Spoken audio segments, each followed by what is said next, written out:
الحصة الرابعة نص حول الحياة اليومية۔ اس نص کو غور سے پڑھے اور یاد کرے، پھر اپنے بارے میں نص لکھ کے، مضمون لکھ کے کہ آپ کے روزانہ کے معمولات کیا ہے، آپ صبح سے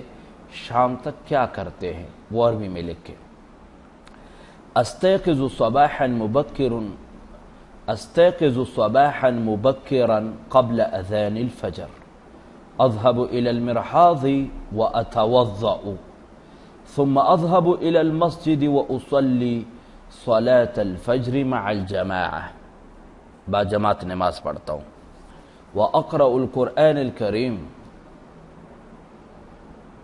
ثم اتریض نصف ساعة، آدھے گھنٹے تک ورزش کرتا ہوں، وأنا لا أنام بعد صلاة الفجر، ثم أرجع إلى البيت وأتناول الفطور، ناشتہ کرتا ہوں، ثم أذهب إلى المدرسة في الساعة 7:15، 7:30 بجے مدرسے جاتا ہوں۔ أنا أذهب إلى المدرسة مشيا بالأقدام، پیدل جاتا ہوں، وأحيانا بالحافلة، کبھی کبھی بس میں، وفي المدرسة أحفظ الدروس وأراجعها إلى الظهر، اسباق یاد کرتا ہوں، ظہر تک دہراتا رہتا ہوں۔ فإذا تكون العطلة ظهرا، جب ظہر کو چھٹی ہو جائے، أعود إلى البيت وأتناول الغداء، دوپہر کا کھانا کھاتا ہوں، وأصلي الظهر ثم أقيل، قال يقيل قیلولہ کرنا، إلى الساعة 5 عصرا، بعد صلاة العصر أنا ألعب كرة القدم وأحيانا الكركيت، وفي المساء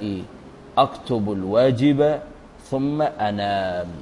فهذا ترتيب لهذا الطالب، إنه يقضي حياته اليومية بهذا الأسلوب، فأنت أيضا ستكتب بنفسك وبألفاظك كيف تقضي يومك، وكيف ماذا تفعل من الصباح، متى تستيقظ، ماذا تفعل بعد صلاة الفجر، هل تنام بعد الصلاة أو لا، متى تذهب إلى المدرسة، ماذا تفعل في المدرسة، متى تعود من المدرسة، ماذا تفعل في البيت